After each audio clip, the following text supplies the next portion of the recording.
Hello, podcast listeners. You are now listening to the Coffee, Health, and Science podcast. I'm your host, Jordan River, and I want to thank you for tuning in today.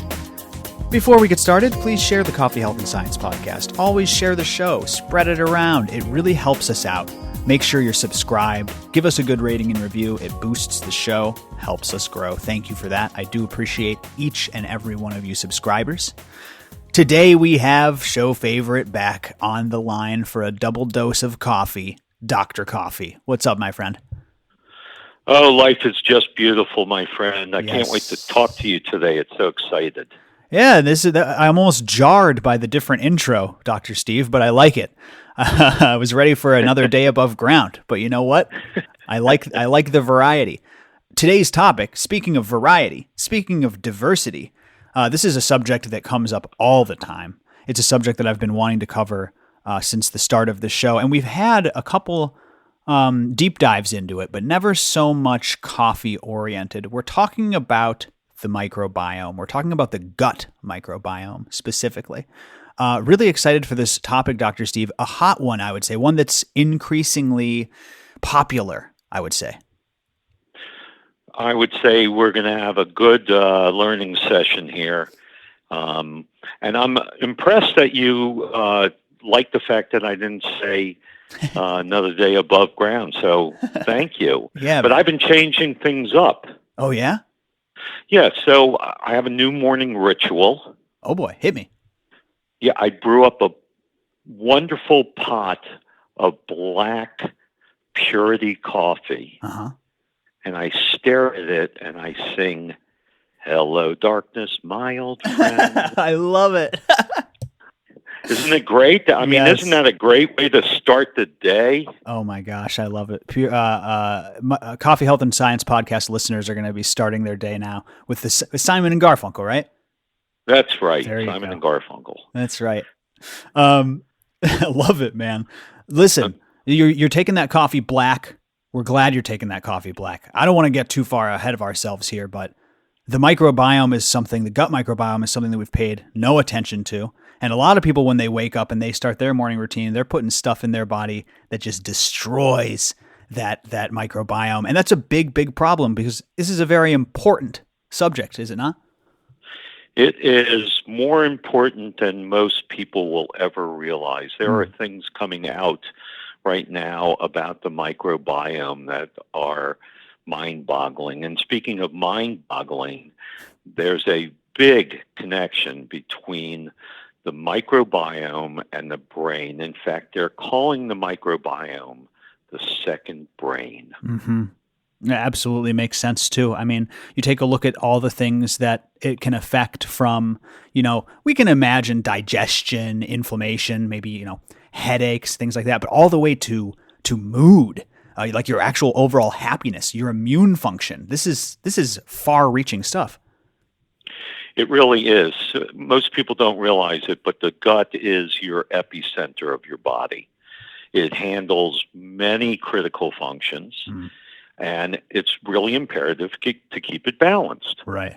Most people don't do that. It plays a vital role with our overall health, our well-being. It controls everything from your weight to your mood to brain health, inflammation. I think we've talked about inflammation before, and immune function. Wow. Healthy biome, healthy immune function. And with COVID, we really need healthy immune function. Yeah, no kidding.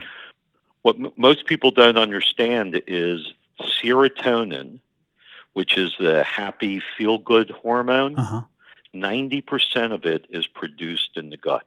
Jeez, so if you're 90%? feeling down and out, it could be traced to gut imbalance. Yep, 90%. That makes so much sense to me. But I'm surprised by that number. You imagine this serotonin created in the brain. That's how I imagine it anyways.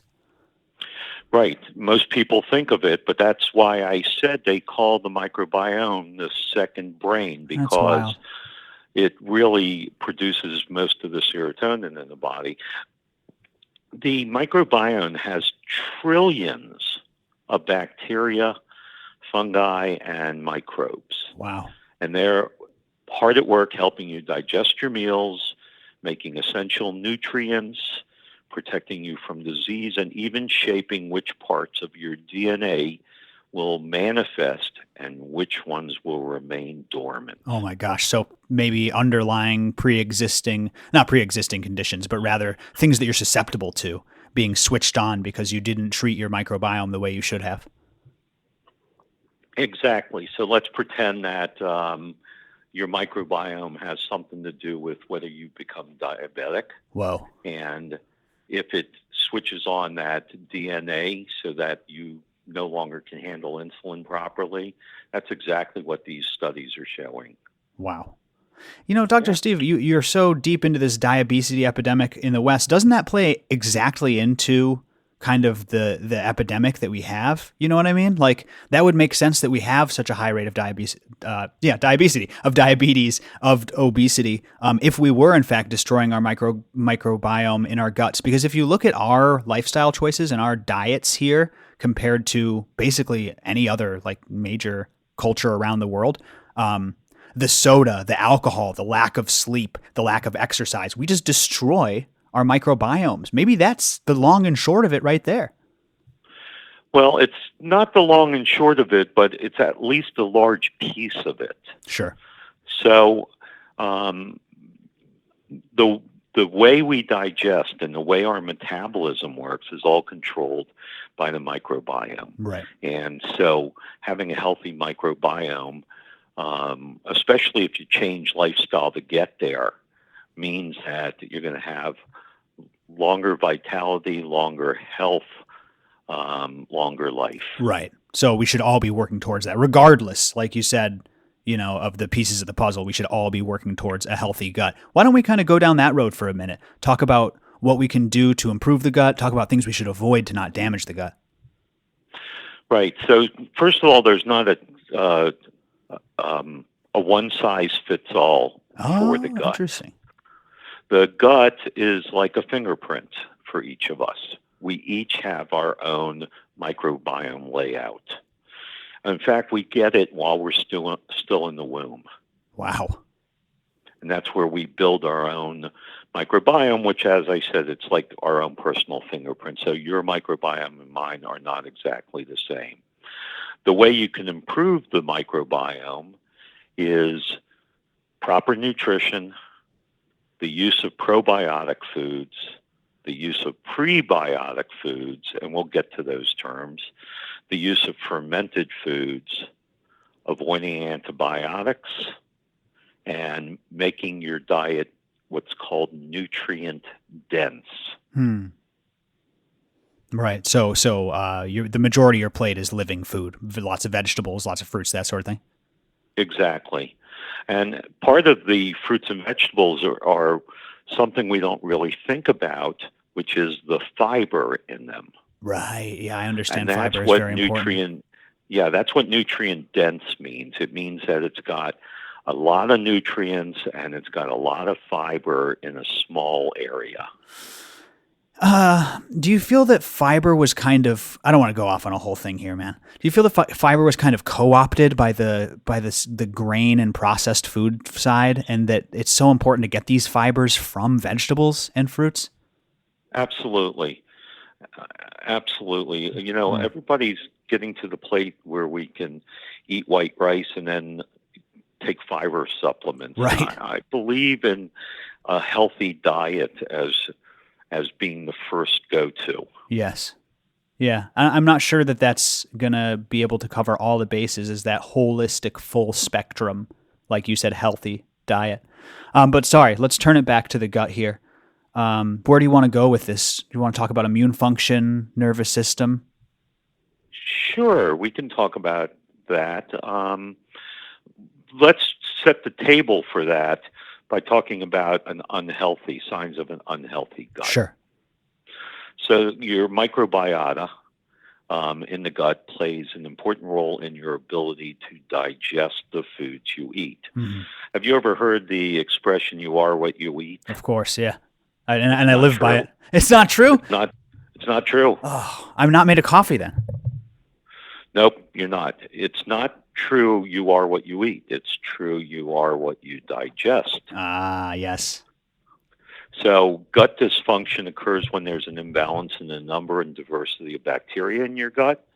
Lack of balance in bacteria impacts your overall health. Mm.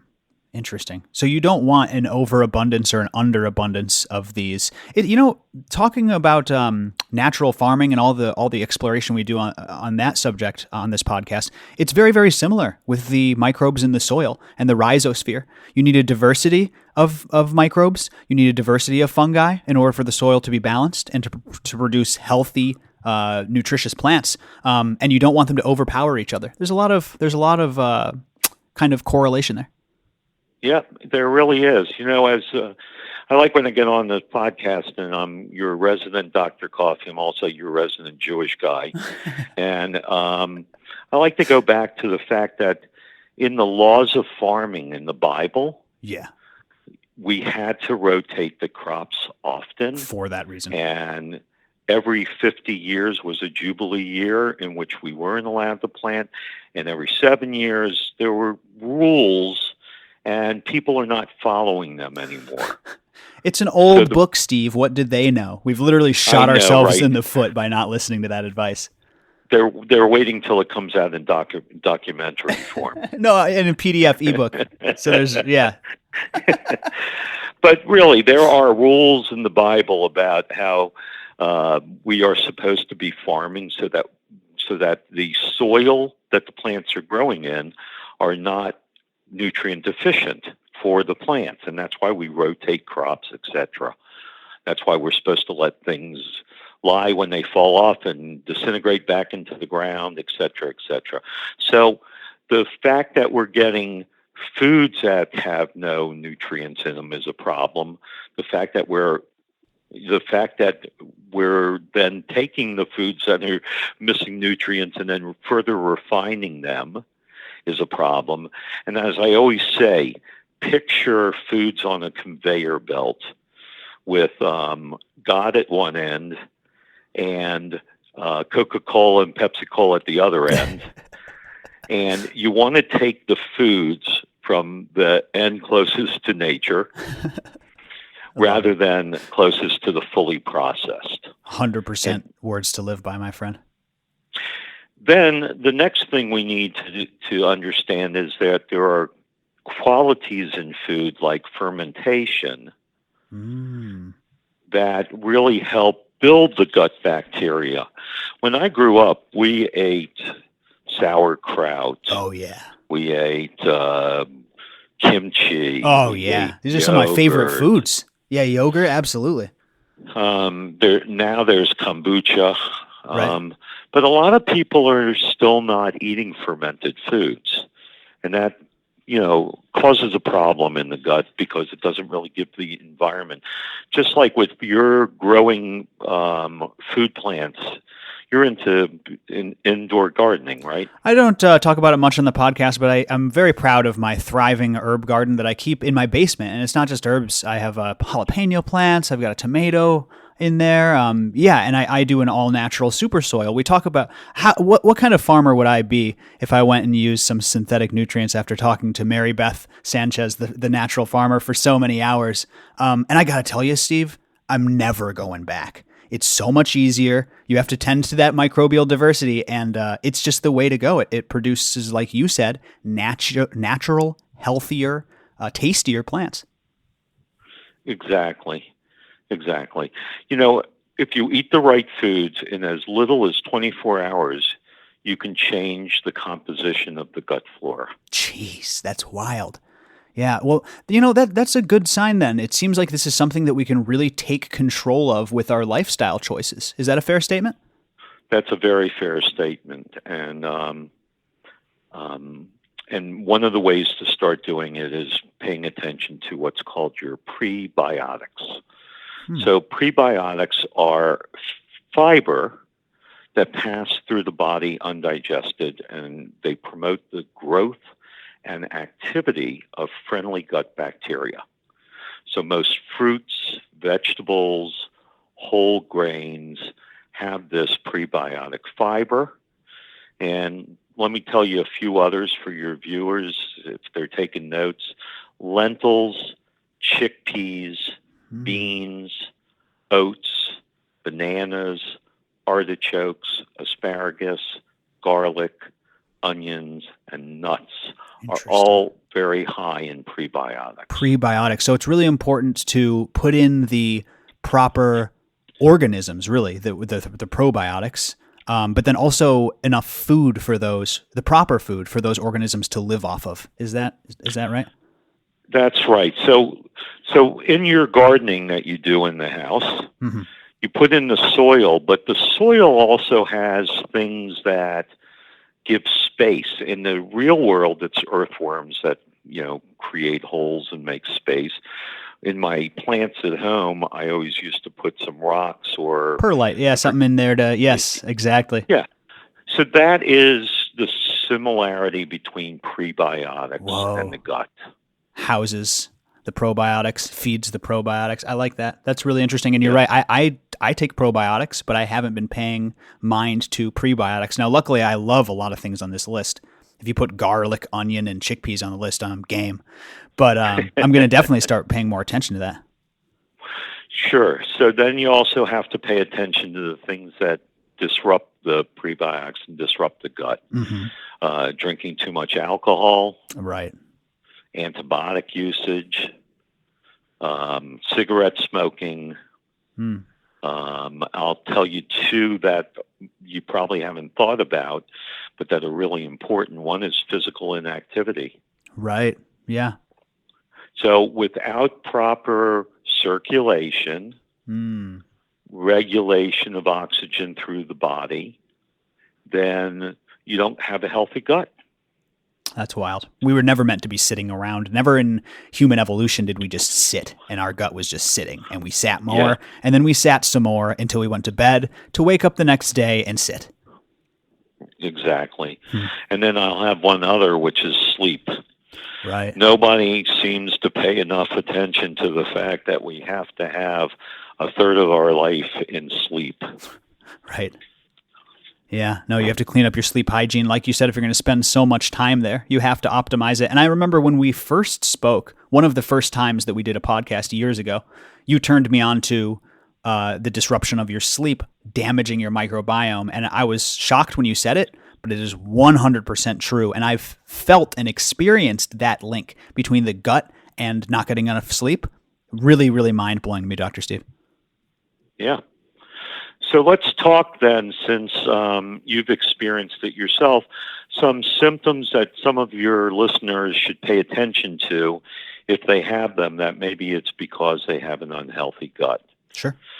Stomach disturbances like upset stomach, gas, bloating, constipation, diarrhea, pain in the abdomen, and heartburn are all signs of an unhealthy gut. Makes sense. Sugar cravings. All a sign of an unhealthy gut, because sugar kills good bacteria in the gut.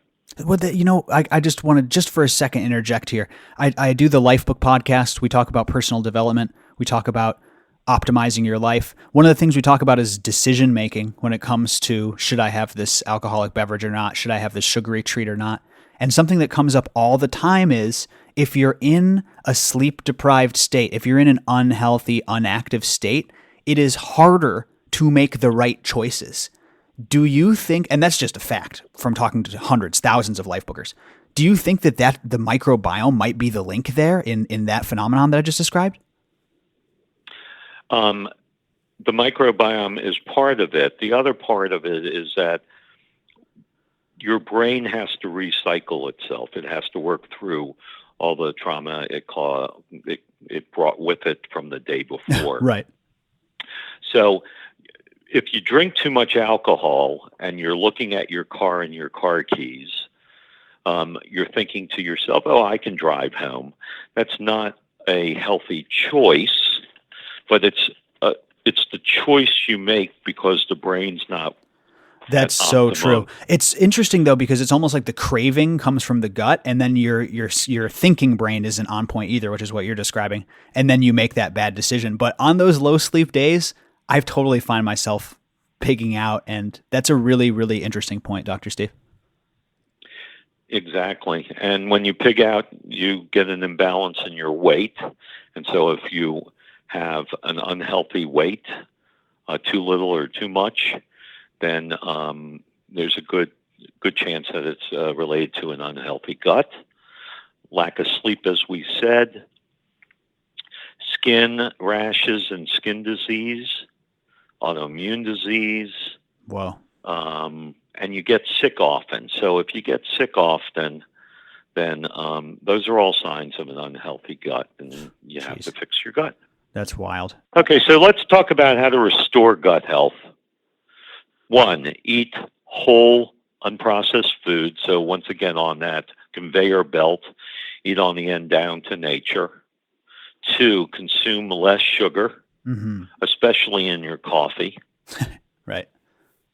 There is a sugar that I've been interested in studying lately. It's called allulose, and we need to talk about it. I've never even heard of it. Sometime. Okay. I'm very impressed with allulose, so we should talk about it. Definitely. The third thing is consume probiotics and fermented foods. 60 Minutes did a disservice. Sometimes they do disservices. They did a disservice to probiotics a couple of weeks ago. I don't think they told the story properly. I definitely don't think they looked at all the new information that we're gathering on the microbiome and probiotics. Was it kind of an expose piece that it's like kind of rip off supplements, that sort of thing? Yeah, exactly. It was definitely showing that people are wasting their money on probiotics, and that's just not true. Interesting. Let me ask you this, though. Say I love my kimchi and I love my sauerkraut, and it's literally part of my diet every single day, at least one meal per day. Should I be supplementing probiotics as well, or am I kind of getting the benefits already from my diet? So if you went through the list of things that show you might have an unhealthy gut and you were able to breeze through those without even checking a box, I would say you have a gut that's working for you. Interesting. If, on the other hand, you had checked off a bunch of boxes, then there are some probiotics out there that are better than others. And one of the ones we recommend is called Megasporebiotic. Megasporebiotic? Interesting. I haven't heard of them. MEGA Spore Biotic. And what's interesting about Megaspore is that it's a spore. Now, in planting plants for your indoor gardening, you know what a spore is. Oh, sure. Well, that's the fungi version of the seed, essentially. So the interesting thing about spores is they pass through the stomach without being ruined. So if you then put them into the microbiome and there's enough prebiotic and fermented foods, they will rapidly grow. Okay, so it's especially effective is what you're saying. Exactly. Interesting. Megaspore. Yeah, I've not heard of these guys. I'll definitely check them out. I always appreciate the recommendation of brands because you don't want to pick up a supplement brand that's less than on point, if you will. Correct. And I'm not saying there's anything bad about the other things out there. I'm just pointing out that we know if push comes to shove, I'll recommend a spore rather than a regular probiotic. Interesting. I love that. Okay. I love that. So, but you're different than other people in the fact that you eat a lot of fermented foods. Most people don't. What? I bust out the kimchi. I open that up. If I'm in a public place, people are giving me the stink eye. I'm like, what, you want some? It's the best. You people are crazy. These are the best foods. That doesn't surprise me. I guess not as many people consume the sauerkrauts and the kimchis and the stinky fermented foods of the world. Yep. So when doing testing, people should probably have a stool test once a year, believe it or not. Oh, wow. And the reason is that there are parasites, bacterial overgrowth, yeast that can inhibit proper gut function. And so if you're having distress, you should have a regular stool test to check for pathogens. I had a family member that had this. They had a parasitic overgrowth for years and years, and they're just low energy and napping all the time. And they went to a naturopath, did a stool test, realized that they had all these pathogens inside them. And they got put on a natural supplement program to deparasitize them. And I guess it was rough on their body at first, and then they felt so good when they got reset and went through the protocol and rebuilt their gut. So it's crazy that you're describing this, because I literally saw this exact situation go down. And I imagine that you can't get that kind of treatment in a traditional medical setting generally in this country. Right. You can't, for the most part. There are lifestyle doctors, functional medicine doctors, Right. Chiropractors, naturopaths, Right. that do put their energy into understanding the gut, and they know, what's out there for testing. Your regular gastroenterologist usually does not keep up with it. Right. Yeah. It's a shame. And then make sure and eat prebiotics and manage stress. Oh, and yeah. I don't know whether you've ever talked to your readers about like Headspace or Calm or any of those mindfulness apps. Dip into it. The apps itself. Yeah, no, we dip into those subjects occasionally, but I am familiar with Calm and those stress management apps. It fascinates me, Dr. Steve, this idea of stress in the gut and this link between the brain and the gut, and your gut dropping when you hear bad news, or when you are startled. It occurs in your gut. So it would make sense to me that if you're stressed about your finances, you're sending signals down too. I bet the signals don't just go one way. I know they don't. Fascinating, the link between microbiome health and mental stress. Oh, well, I'm going to give you a bigger one. Here's a bigger playing field. You heard it here first from Dr. Coffee. All disease originates in the gut. Do I have to repeat the word all? All disease originates in the gut. All gut. disease. Whoa. Your gut bacteria and your gut lining affect your health. The foreign molecules are recognized by the immune system and attacked. Uh-huh. This results in inflammation. Right. Inflammation is the root cause of just about every disease. True. Wow. So, and then you have the real diseases that are related to unfavorable bacteria, like irritable bowel, Crohn's disease, cancer, obesity, celiac, colitis, diabetes, heart disease, malnutrition, and depression, all related to the gut. Wow. So if someone has some of these gut diseases, rebuilding the microbiome seems like taking a step that literally couldn't hurt. You're just cleaning up your diet and getting sleep, and might really relieve some major symptoms. I've seen miracles. I've seen people heal. That's wild. In fact, I've seen just about every disease get healed with changing the gut. This is insane, Dr. Coffee. We're so deep. I feel like we should do a two-parter. One thing we have to cover right now, though, is coffee and the gut. Oh, I love that. Let's do that. And yeah, we can always come back to this on another time. My gosh, man, this is a deep, deep subject. But coffee, I mean, and again, once again, maybe you're just tuning in for the first time. Not all coffee is created equal. If you're drinking coffee covered in pesticide and mold, I'm sure that's got to be horrible and a net negative, according to Dr. Coffee. If you're drinking a high-quality, regenerative, pesticide-free coffee, you tell me, Dr. Steve, what does that do to the microbiome? Right. So there was a really interesting study that came out, and in fact, I think you know some of the people who wrote the study, but we won't go into who they are. But I think it was a very interesting study that had to do with the potential prebiotic effect of coffee. So once again, for your listeners, prebiotics are the non-digestible food ingredients that stimulate the growth or activity of bacteria in the digestive system, which is beneficial to your health. Mm-hmm.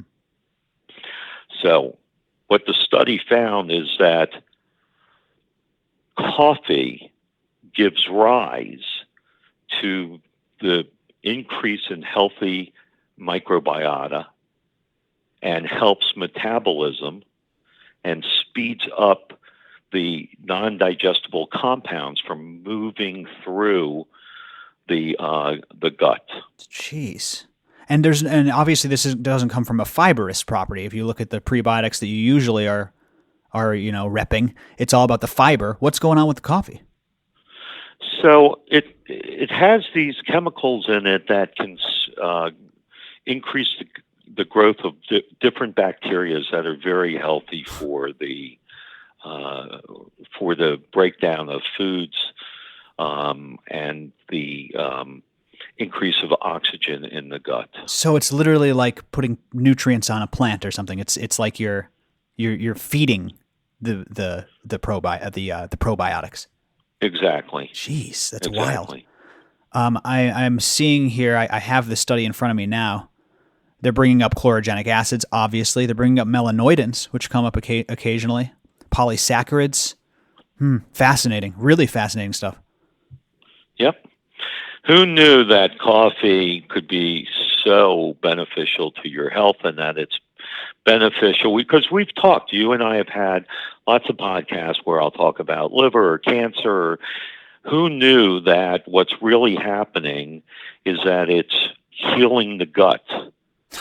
Yeah, so before people got enlightened, like my doctor told me that I could only drink 1 cup of coffee a day. Right. You know how hard it was on Amazon to find a 50-gallon cup. Oh, Dr. Steve, that's hilarious. I heard that the Mongol Khan Ogadai was limited to 1 cup of wine per day because his drinking was out of control. So he got a goblet just about the size of a bathtub. That's exactly what you did. Exactly. I love it. Exactly.